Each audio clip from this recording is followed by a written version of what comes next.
So, I've got good news and bad news. Good news is we have a plan. And if it all goes as smoothly and precisely as possible, tonight will be the last we spend in this godforsaken ship. I'll tell you about that in a minute.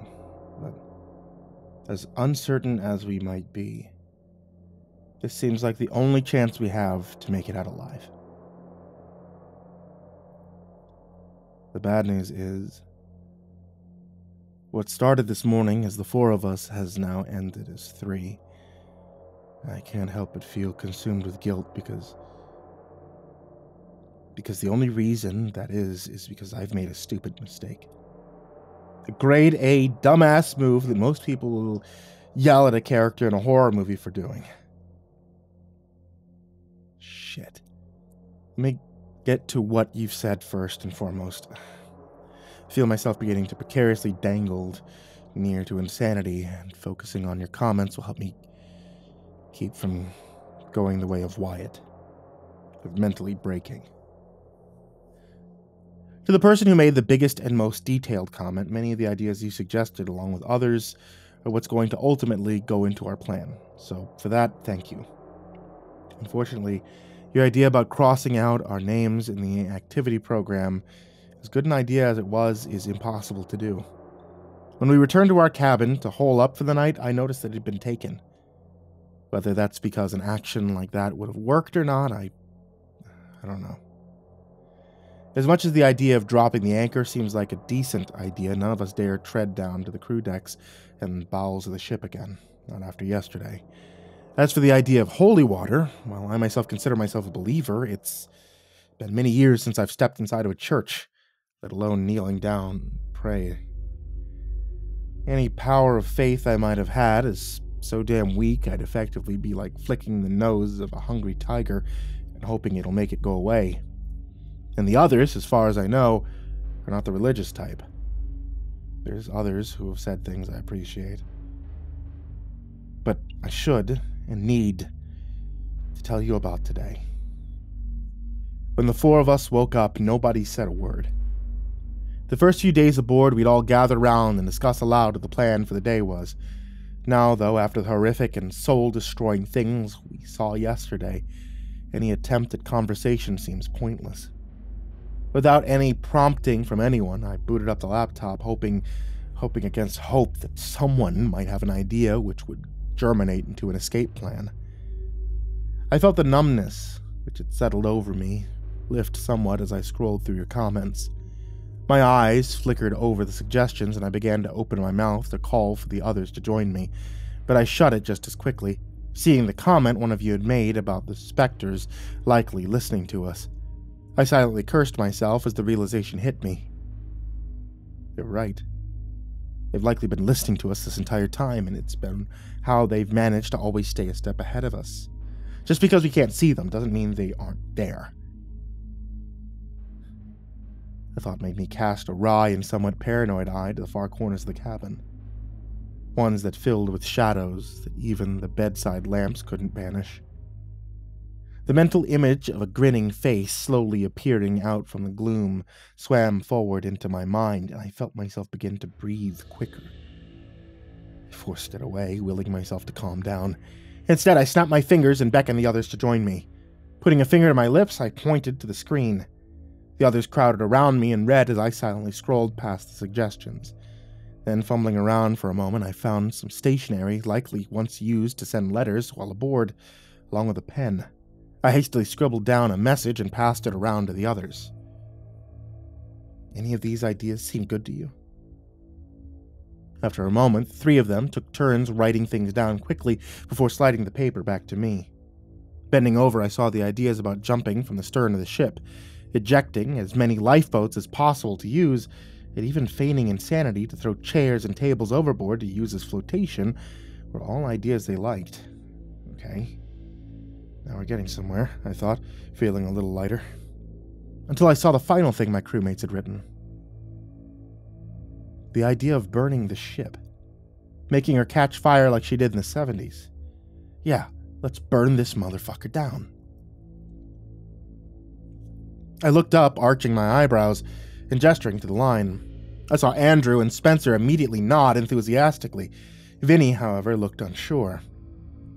As unsure as I felt inside. I remember what Wyatt had babbled to us before throwing himself overboard. If they got that pissed off just over the suggestion to rob them, and even more about trying to sabotage the engines, what do they do to us if we try and set the ship on fire? In my heart of hearts, I knew it was a bad idea. I knew that as the captain's second in command, I was de facto leader now, even if the ship I would have been leader of was long gone. But I also knew that if I tried to force the others away, there might be another fight. One that could clue our hosts aware of our intentions. So instead, I quickly jotted down another note. I honestly don't know if trying to burn the ship is a good idea, but I'll put it to a vote. If you want to burn the ship, write an X beneath this. If you don't, draw a circle. Quickly, I drew a circle and passed the paper to them. Andrew and Spencer scribbled their answers down instantly. Vinny took a while longer, all the while shooting glances at the others, who gave him almost judgmental eyes. Finally, he took the pen and jotted his answer down, passing the paper back to me. 3 X's stood beside my circle. Shit. I took a deep breath and looked at them. I knew I'd been right. Any attempt to dissuade them would make things worse. But was making things worse now worse than what might come? I didn't have a chance to ponder that for long as I saw the others regarding the map of the ship. Andrew's face lit up as he tapped a half-moon-shaped room at the very front of the promenade deck, one that was marked Observation Lounge. He tapped at the label below it. Cocktail bar. I knew what they wanted to go there for. Alcohol, which they could make into Molotov cocktails. I shut the laptop down and closed it up as they stood, moving to the door as quickly as possible. As they did, the memory of being called to through the door suddenly forced its way into the front of my mind. I remembered hearing the 3 voices calling to me. First Will. You guys have to come out and come to the party. You'll see you've been afraid for no reason. Everyone here's so damn nice, trust me. It's so much better than going back to the world we came from. Then the woman, Diana. Come on out, boys. You have no idea the wonderful things you'll see. It's bloody beautiful. And finally, the words that followed me into my dreams, my nightmares. Those of the captain speaking directly to me. Nathan, you were so wrong to have been afraid of him. This place is amazing, and the ship's only the beginning. There's a whole other world beyond it, one so much better than what we left. I know it hurts you to see me die, but I'm okay now, I promise. Please, open the door. Come have a drink with me. I didn't know whether it truly had been the man I looked up to for so long, or just another facsimile to torment me. I don't know which would be worse. I snapped out of my thoughts as the sound of the cabin door being unlocked reached my ears. Looking up, I saw Andrew peek out the small opening before looking back and flashing the OK sign. He pulled the door all the way open and, leading the way, stepped out of the room. Spencer immediately followed behind, and Vinny gave me a last pained look before gesturing for me to follow. After a moment, I did. The hallway was deserted as we slowly made our way towards the staircase to the upper deck. As we walked, I noticed with growing unease, yes, dread, that there seemed to be more signs of life on the ship than there had been when we'd first arrived. Sets of period shoes ranging from men's wingtips to women's high heels had been left out in the hall next to the closed cabin doors for someone to come and shine them. Ashtrays we passed contained cigarette butts, and as we stepped onto the landing, I saw a sign on the concierge desk that read, "Sorry, we've stepped out for a moment. We'll be back shortly." It's like the ship's slowly coming back to life. Like the ghosts on board are becoming more active the more the ship steams along. The thought caused another shiver to shoot up my spine. I couldn't understand why I had that thought. Not at that moment, anyway. We climbed the stairs until we reached the landing to the promenade deck. I'd been looking down at the steps as I climbed, lost in thought when I accidentally walked straight into Vinny's back. I stumbled backwards a little, feeling as though I were about to begin tumbling back down the stairs, like a scene from a comedy movie. My nose painfully throbbed, and I shot a look up. All three men had come to a dead stop, looking down the hallway to the right at something I couldn't see. Despite our situation, a pang of irritation bubbled up inside me, and I pushed past Vinny, beginning to speak in a whisper. Why the hell did you guys... But my words died in my throat as I saw what they'd been looking at. Or, more precisely, what they weren't looking at. The captain's body was gone. From where we stood, we could plainly see the entrance to the lounge where he'd been killed. We could even see the blood stain which still stained the carpet, a mop and bucket standing next to it as if someone had been about to clean it up, but the captain's body no longer lay there. And to make matters worse, there didn't appear to be any sign he'd been dragged off. It was as if he'd just vanished. Dread and tension permeated the air as we stared, and the biggest chill yet ran up my spine as I imagined the man's bloody corpse standing on the other side of the cabin door and knocking, a smile on his face.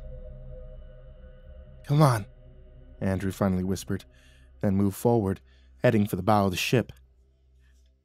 As we followed the signs to the observation deck and cocktail bar, I began to feel surer and surer that this wasn't just a big mistake. This was going to be a fatal one. Along with it came a new feeling, a new thought. Why the hell am I playing along with this malarkey? The captain chose me because I always knew what's best. I'm letting him down by doing this. The thought was what decided it for me. I picked up the pace and sped past the three, coming to a stop in the middle of the hallway and shooting my arms out to the side to block the way. I spoke, my voice low. "Guys, no!" I saw surprise enter Vinny's face, but on Andrew and Spencer, I saw irritation and even anger flash. "Get the hell out of the way," Spencer hissed. I shook my head. "No. Doing this is the worst idea in the long, sad history of bad ideas. We don't know what they'll do if we try and set the place on fire." Andrew's nostrils flared. "I don't give a fuck what they think of us burning this precious ocean liner to embers. We're doing it. Now get the fuck out of my way before I make you move." Veins popped out of his forehead. I could see any rational side of him had been overtaken by emotion. He wasn't thinking. He wanted to lash out one final time at them for the deaths of his crewmates. I knew what would come next. I didn't budge. Instead, shaking my head and standing my ground. Even though I anticipated it, the punch still caught me half by surprise. I didn't realize how strong Andrew was, with how wiry of a build he had. I crashed into a heap on the floor, my head smashing into the wooden wall as he loomed over me, fists balled as if ready to take another swing at me. He leaned down and got right in my face, spit striking my nose and cheeks as he spat at me. "Stay the fuck out of my way. This is being done, whether you like it or not." And with that, he strode past me, Spencer only stopping to spit at me before following. I looked up at Vinny, feeling a small trickle of blood beginning to drip from just above my eyebrow, where Andrew's ring had caught me. "Please don't," I pleaded. For a moment, he looked like he wanted to agree with me. Then he shook his head, his shoulders slumping as he succumbed to the peer pressure of the others. "I'm sorry," he whispered slowly, before following after them. I turned and watched him hurry down the hall before disappearing out of sight around a corner. I fought the urge to scream after them. As angry and hopeless as I felt, I didn't want to bring the spectral horde their way. "Stupid fucks," I whispered quietly to myself, before slowly hauling myself to my feet. I stood there trying to calm myself for a moment. It felt almost impossible to do, and in the heat of the moment I made the grade A mistake I will forever regret, the one that will eat me alive at my soul forever. I didn't follow them. Instead, I turned and stalked away in the opposite direction. The rational side of my brain screamed at me how dumb an idea this was. What are you doing? You're not supposed to split up. This is leaving you so damn vulnerable and open. But I didn't care. The anger that consumed me silenced my inner warnings, and I walked back onto the landing. I stopped there, breathing heavily. I again cursed the others. You fucking morons. As I stood there trying to compose myself, a familiar but most unwelcome feeling washed over me.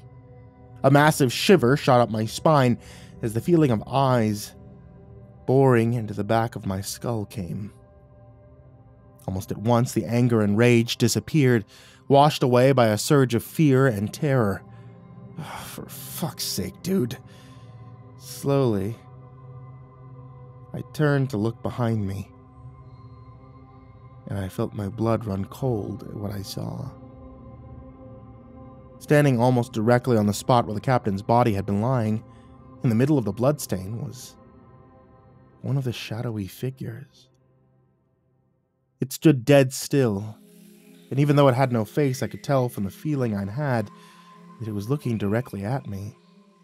Then a new fear began to flood into me, one that came with a thought that, try as I might, I couldn't push away. What if that's the captain? I let out a gasp, feeling my heart beginning to beat harder in my chest. I couldn't take the thought that I might be about to be attacked by the spirit of the man I'd looked up to as a father figure. So I turned and hurried into the opposite hall, heading in the direction of the stern. The feeling of being watched intensified as I hurried down the hall, and I mentally cursed myself for letting my emotions lead me into such a dangerous spot. Stupid, stupid, stupid! I shot glances over my shoulder, feeling that at any moment I'd see the figure shoot round the corner in pursuit of me, or worse, see all of them appear. I looked around frantically, trying to find someplace I could duck into to potentially hide. A sign appeared hanging down from the ceiling with an arrow pointing to the right. Theater. Not knowing where else to go, I jogged right until I saw the large door with an identical sign above it. Yanking open the heavy door, I jumped inside and pulled it shut behind me. Trying not to breathe loudly, I pulled back on the inner handle as hard as I could, seeing with a sinking feeling that there was no lock on this side of the door. Not like it would do much good if they went in there. But as the moments ticked by into minutes, nothing came. No force ripped the door out of my hand. I began to breathe a little easier, feeling my heartbeat begin to slow as relief swept over me. Feeling safe that I wasn't about to be swarmed, I finally turned around to look at the room I'd entered. Trying not to breathe loudly, I pulled back on the inner handle as hard as I could, seeing with a sinking feeling that there was no lock on this side of the door. Not like it would do much if they want in here, but as the moments ticked by into minutes, nothing came. No force ripped the door out of my hands. I began to breathe a little easier. Feeling my heartbeat begin to slow as relief swept over me. Feeling safe that I wasn't about to be swarmed, I finally turned around to look at the room I'd entered. I found myself staring past red drapes, which had been pulled back.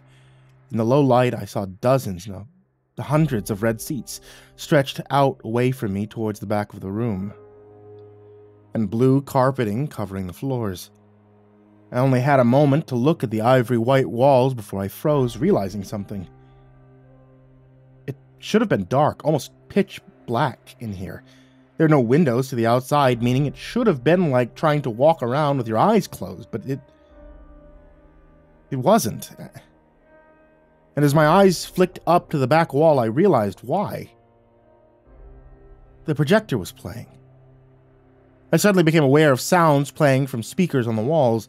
A lump formed in my throat, and even though every fiber of my being told me to leave, I instead stepped from the entryway to the theater itself, taking a half a dozen steps or so until I was halfway up the far right aisle.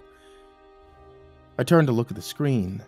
A movie was indeed playing, and not knowing what else to do, I sat down on one of the seats. I could tell the movie was old, both by the fact that it was in black and white and the scene of what had to be London in the mid-50s. I'd visited the city in 2004 as a teenager, and I instantly recognized Trafalgar Square, as different as I was seeing it now. The scene began to follow a woman in a trench coat, who always walked with her back to the camera as she got into a cab and was shortly dropped off. As she walked, I suddenly noticed something. The woman had very familiar platinum blonde hair hanging down to her shoulders. Instantly, the little curiosity I had vanished, and I felt a heavy pit begin to form itself in my stomach. But it was as if I had been paralyzed. I could do nothing but watch as the scene continued. The woman reaching a door and attempting to open it before hiding as what looked like an old Thunderbird rounded the corner. As another woman got out, the music began to swell. I felt my heart begin to thump in my chest, dread washing over me in waves. But not because the tension the movie was clearly trying to give off, it was because I felt sure of who I was about to see. And as the blonde woman reappeared again, pulling a revolver from her purse and aiming it at her, the camera changed, revealing her face as she began to fire. I let out a strangled scream. It was her. The woman who Will had spoken about in the restaurant. The one I'd seen with her arm around him in the pool. Diana. You know, this is my proudest moment as an actress. I felt the blood drain from my face. The voice, a sultry one with an unmistakable British accent, the same one I'd heard calling to us through the door last night, hadn't come from the speakers. It came from directly behind me. Feeling my body begin to shake as fear and adrenaline surged through my system, I slowly turned and looked behind me. Where a pair of sapphire eyes gazed back. I did it. Whatever spell I'd been under snapped, and I leapt out of the chair, spinning to face the woman as she rose from her own. She gestured to the screen where the movie continued to play. I actually went to the big film festival in Cannes because of it. I felt on top of the world. She let out a small snort of laughter. Of course, I didn't realize that was the highest I'd ever bloody be. The wistful look left her eyes and focused on me. Will's told me a lot about you, you know. Said a lot of good things.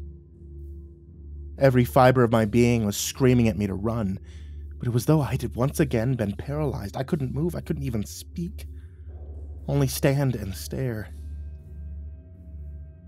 That's when her face changed, instantly turning from half-warm, half-eerie smile to ice.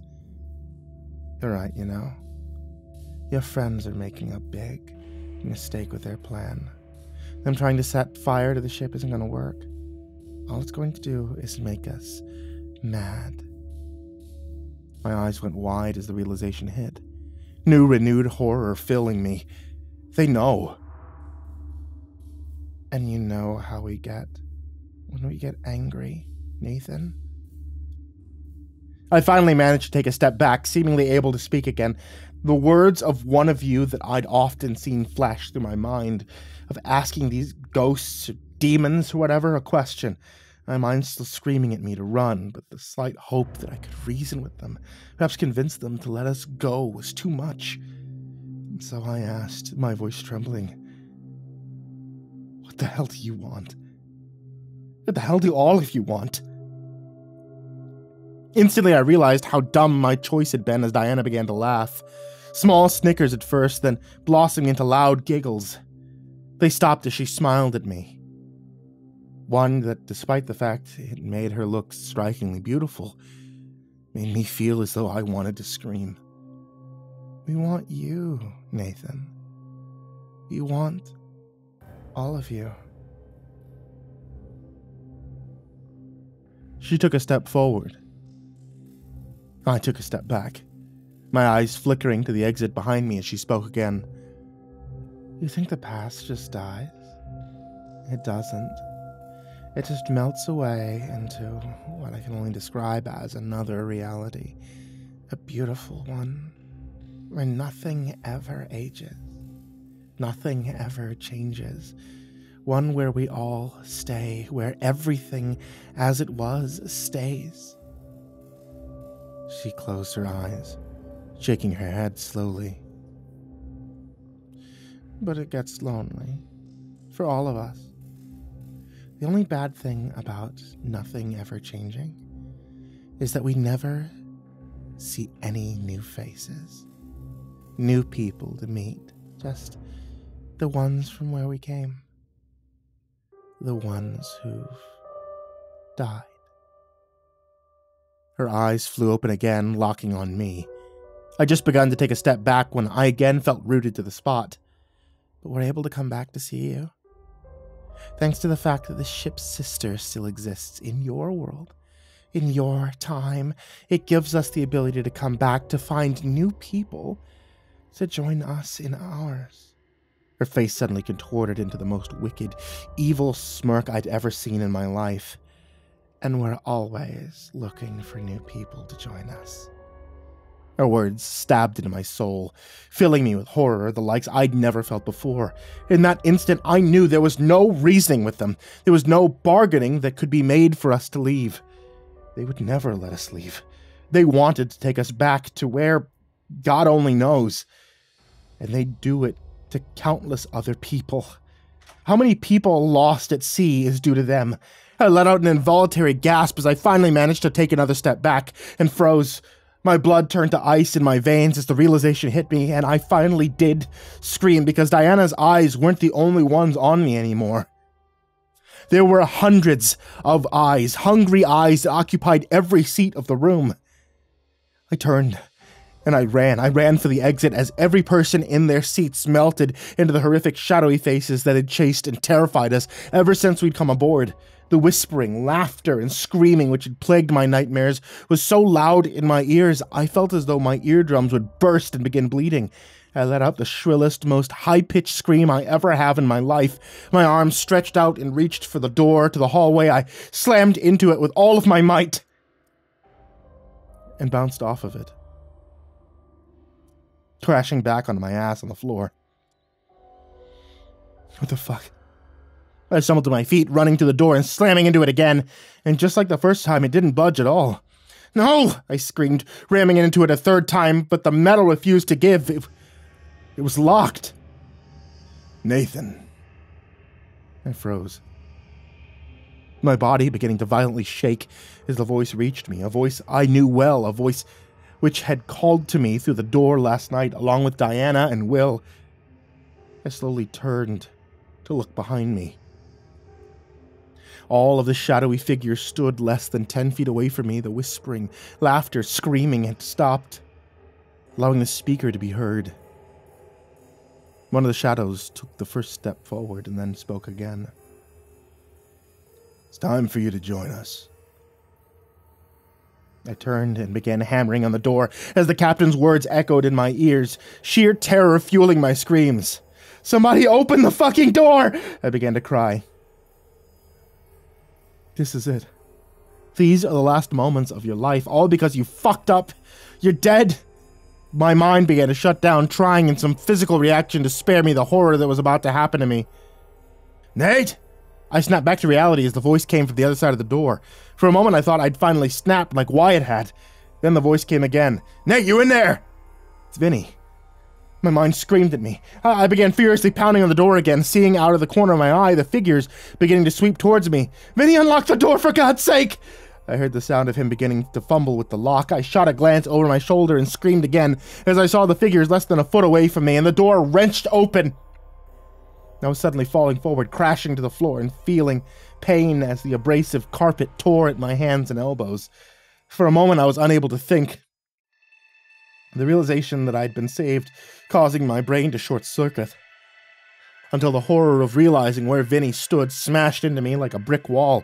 I flipped around, my eyes wide, as I screamed to my friend, "Vinny, get away from the door!" But it was too late. The only way I could describe what happened next in those next moments is it happened exactly like the scene in the 1999 remake of House on Haunted Hill. The one with Chris Kattan's character opening the basement door to let the others out, and is snatched and dragged into the evil mass inside. That's what happened to him. I caught a split-second look of the horror on his face, As he saw the figures reaching out to grab him, and the next, he was gone. Yanked inside the theater, the door slamming shut behind him. "Vinny!" I screamed helplessly, reaching out a hand as if I could pull him back through the door with sheer will. But nothing emerged. The ship became deathly silent again for a moment.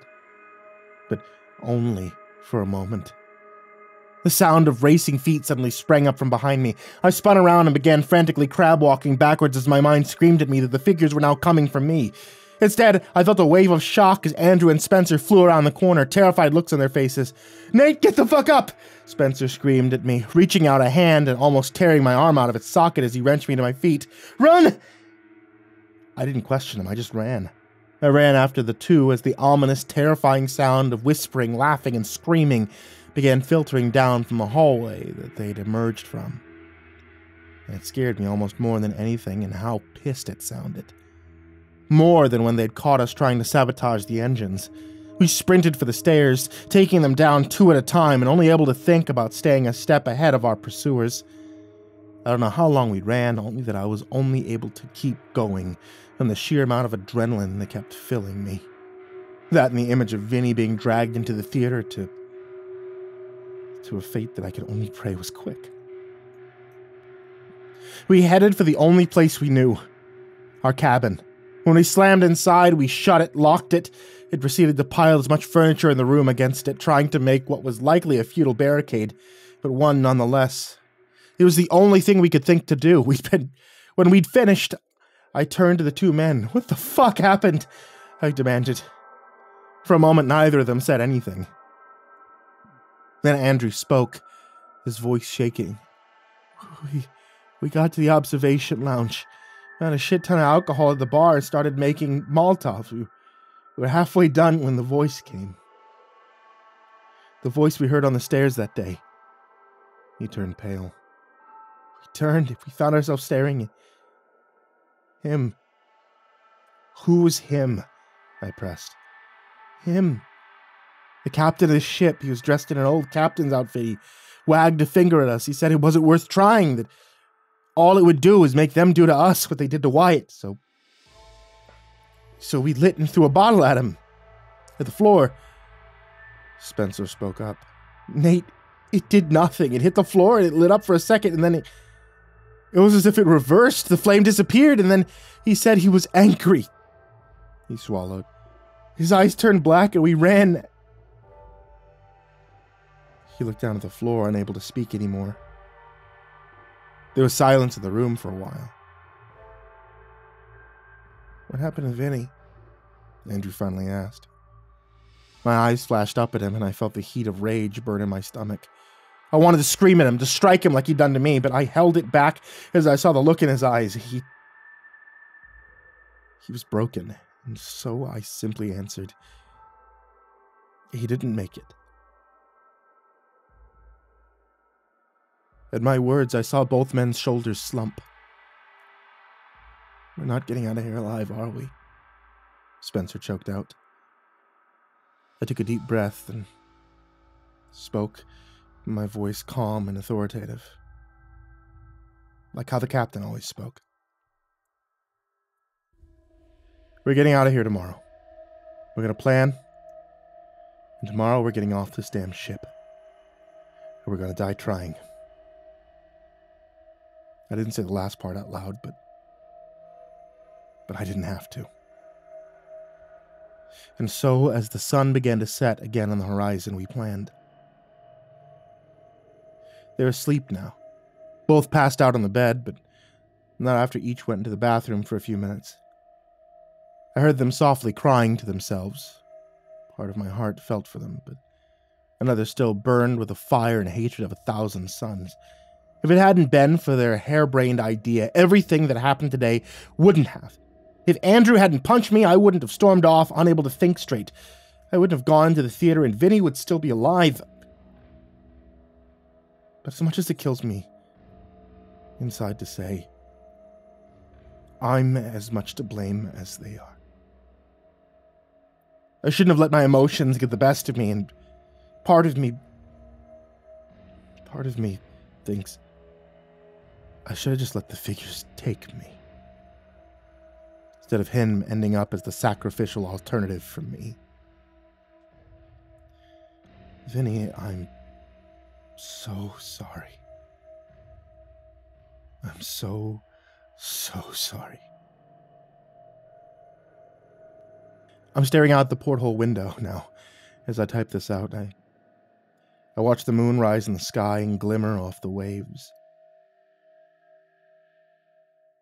It's all I feel like I mentally can do now. But I know I have to pull myself together before dawn if we want to have any chance to escape off the Queen Elizabeth alive. And there's no choice but for it to be tomorrow, because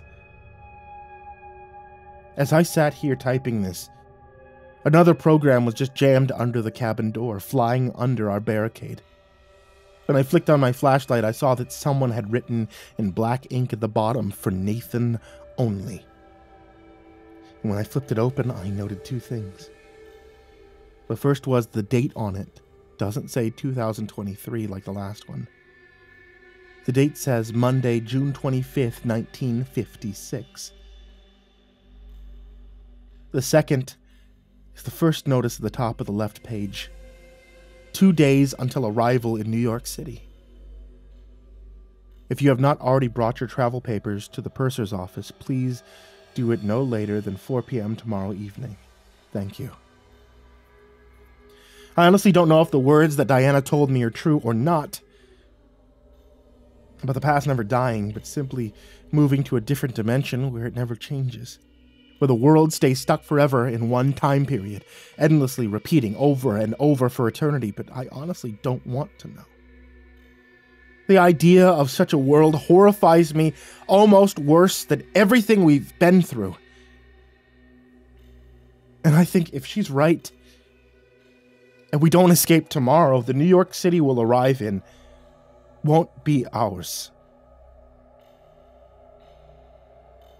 So I'm going to try to rest. The music's beginning again from the lounge. It's not a big band song this time, but a slow love ballad. A song my grandfather used to sing to my grandmother. Earth Angels by the Penguins. As much as I dread the nightmares that are beginning to come, seeing Vinny being taken, I need to rest. I need as much of it as I can get, if we're going to carry out our plan. Dump all the lifeboats off the starboard side of the ship, then leap off the stern, far enough away from the propellers where we won't be sucked in, and swim for them. Hopefully make it back to land. I'm not going to ask you guys for advice this time. This is the one time I don't think you can help us. I can never thank you enough. All of you. You've helped us keep us going when we didn't have any clue what to do. You've given us hope to keep going, the tiny connection to the world, to sanity, and everything good. You're all wonderful people, and I'm indebted to you for life. But now this part we have to do on our own. But if we don't make it, thank you for helping give us a fighting chance at least. I do ask you one thing, though. Please. Wish us luck.